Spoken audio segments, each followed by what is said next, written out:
반갑습니다. 나경원입니다.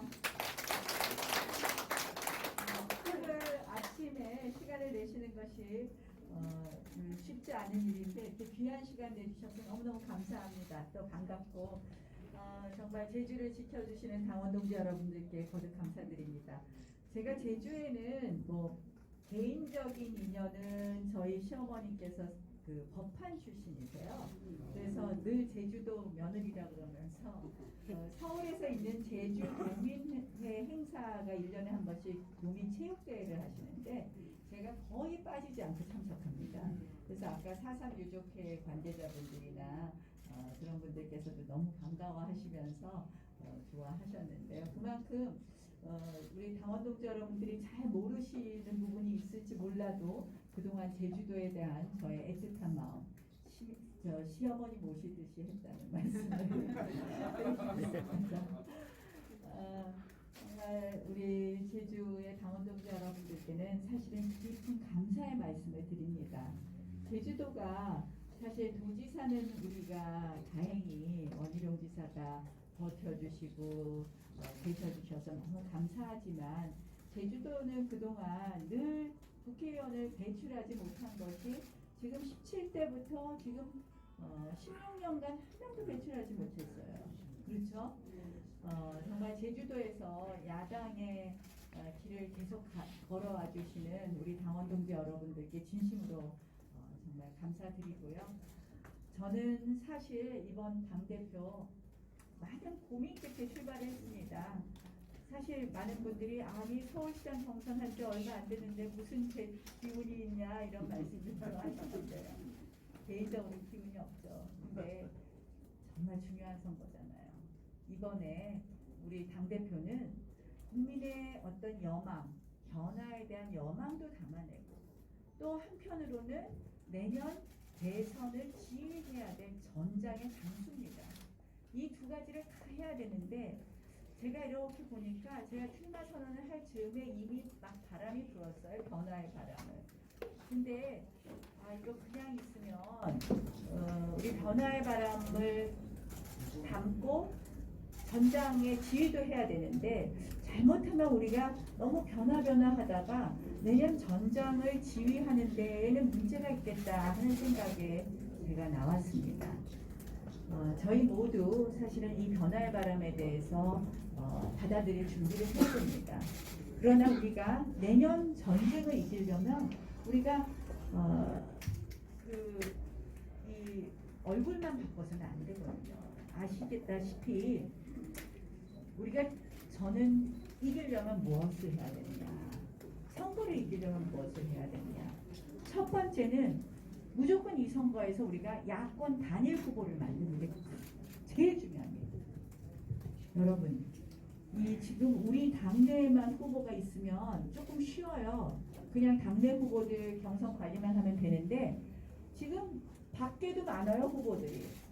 그 후보들 다 끌고 들어와야 되잖아요. 전부 통합해야 되잖아요. 그래서 이 공정한 경선 관리에 대한 믿음이 제일 중요하고 그걸 할 수 있는 사람이 필요하다. 왜 단일 후보가 중요하냐? 어떻게 하면 선거를 이기느냐 요새 다 고민이시죠? 이 정권은 꼭 좀 바꿔야 되는데.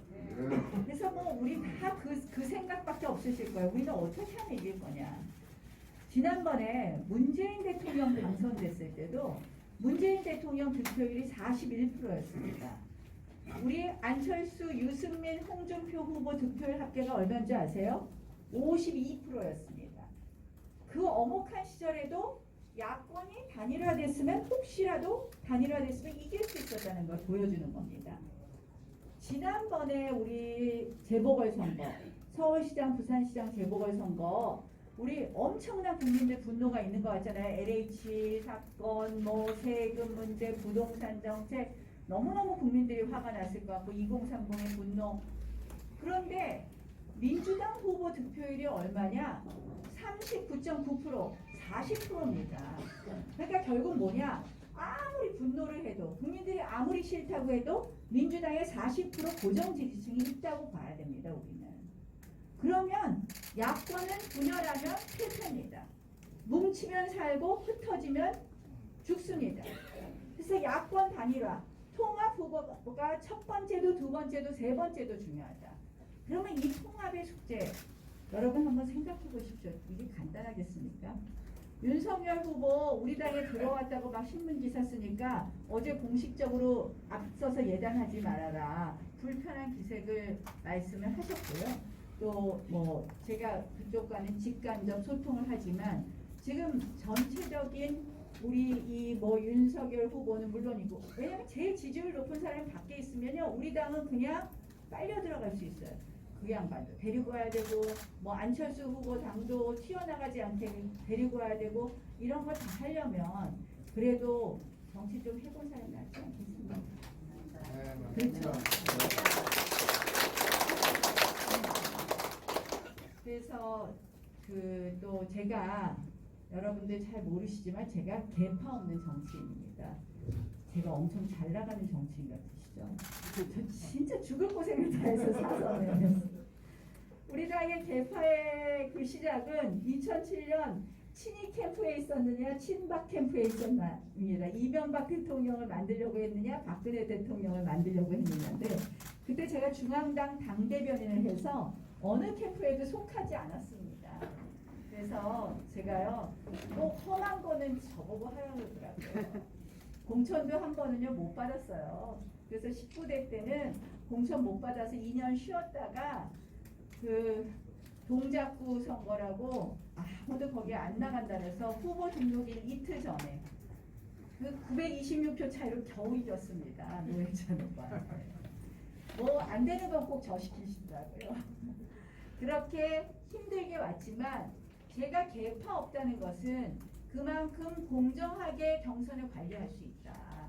지금 누구 특정한 후보 저는 대통령 만들려고 하는 게 제 꿈입니다. 이렇게 1년 전에 이야기하시거나 이런 분들이 되면 다른 분들이 들어오실 때 걱정이 되는 거예요. 그래서 제가 계파 없는 정치인 제가 잘할 수 있다라는 말씀을 드리는 거고요. 두 번째로는 이제 변화 이야기 많이 합니다. 우리가 어떻게 변해야 되느냐. 저는 지역적으로도 세대적으로도 계층적으로도 가치적으로도 변해야 된다고 생각합니다. 어떻게? 우리 당이 더 큰 정당이 돼야 된다.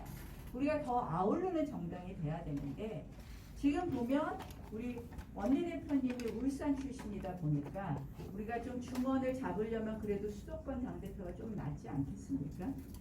또 세대적으로도 제가 보니까요. 지금 당대표 후보 5명 나온 사람 중에서 제 나이가 딱 가운데예요. 아직 50대입니다. 그래서 제가 딱 가운데니까 세대 통합도 잘할 것 같죠? 네. 가치적으로도 우리 당이 늘 어려운 사람들한테 좀 인색했던 거 아니야 이런 평가를 받아요. 사실은 그렇지 않았는데도 그런 국민들의 평가가 많기 때문에 저희가 우리 사회에서 어쩔 수 없이 낙오된 분들, 소외된 분들하고 함께하는 정당으로 더 가는 노력을 해야 되는데 아까 우리 위원장님께서 말씀하셔서 제가 꺼내면 우리 아이 키우면서 사실은 몸으로 많이 느끼고 또 제가 정치를 시작한 이유 중에도 하나입니다. 그래서 이러한 부분 잘 제가 해서 약자와의 동행을 하고 공동체 대한민국으로 가는 길 만들어 가겠다. 그것이 어떻게 보면 변화의 핵심이다.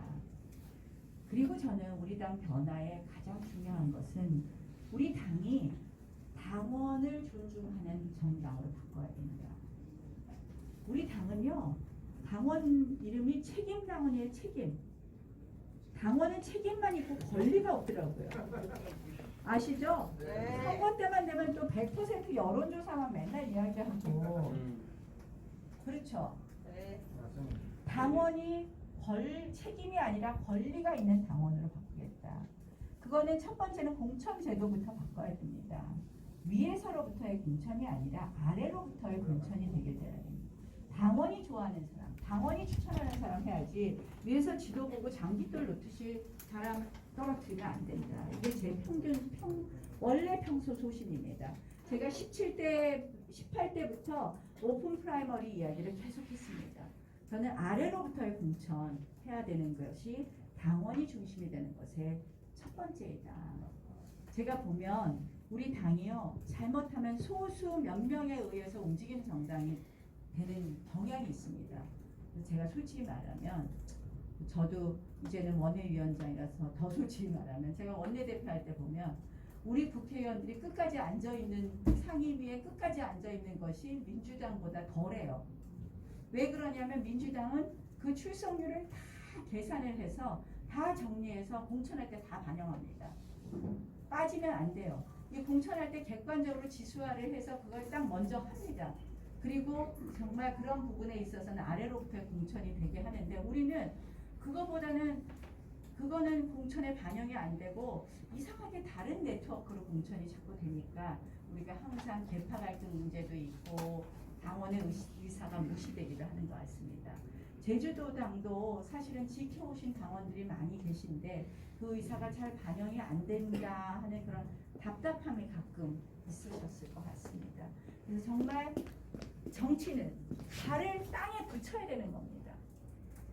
정치는 발을 땅에 붙여야 되는데 그러한 정치가 될 수 있게 하겠다라는 말씀을 드립니다. 그게 바로 당원을 존중하는 정치라고 생각을 합니다. 지난 4년 정말 힘들었습니다. 여러분들 우리 당을 뛰쳐나가신 분들도 있고 우리 당원이라는 게 너무너무 창피했었던 적도 있으실 겁니다. 손가락질도 받으셨을 겁니다.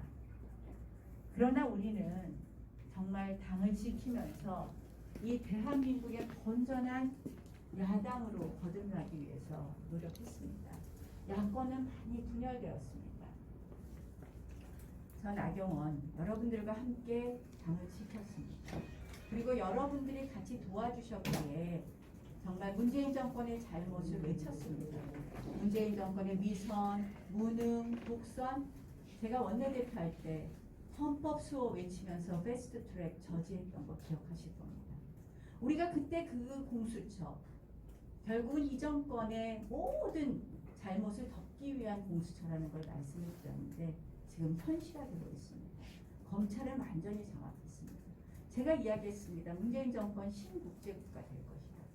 또 여러분들과 함께 조국 수호 전장과 맞서서 우리가 광화문 가서 외쳐서 끌어내렸습니다. 그런 노력이 없었으면 저는 5년 만에 정권 교체를 외칠 수 없었다고 생각합니다. 그들의 위선이나 잘못을 정말 우리가 처절하게 보여주었기 때문에 이제 국민들이 같이 한다고 생각합니다. 그 시대에 우리는 그 소명을 잘했던 겁니다. 지금 시대에는 우리가 그것을 바탕으로 해서 더 큰 정당으로 돼서 정권 교체를 꼭 해야 됩니다. 그러한 그 시대의 그 소명을 다 할 수 있게 도와주신 우리 당원 동지 여러분들께 진심으로 감사드리고 또 지켜주신 당원 동지 여러분들께 진심으로 감사드리고 저는 저 나경원 당원 동지 여러분들이 안 계셨으면 우리 당이라는 울타리가 없었으면 19년 동안 정치하고 이렇게 정치인 나경원으로 클 수 없었습니다. 저 나경원이 가지고 있는 모든 소명을 모든 제 능력을 다 쏟아부어서 내년에 정권 교체 안 하면 대한민국은 더 이상 이 자유민주주의 국가라는 우리 대한민국의 가장 중요한 가치마저도 흔들릴 수 있는 그런 대한민국을 가는 정말 중요한 운명적 선거라고 생각합니다. 더 이상 지키기 어렵다고 생각합니다. 저한테 기회를 주십시오. 제가 정말 여러분들과 함께 단일 후보 반드시 만들겠습니다. 그래서 정말 이 어려운 전쟁 지금 이미 저기가 네거티브 하겠다 뭐 하겠다 막 그러고 있습니다. 이 전쟁 잘 지휘해서 당원 동지 여러분들과 함께 당원이 중심이 되는 정권 교체를 만들겠습니다. 꼭 좀 도와주십시오. 고맙습니다.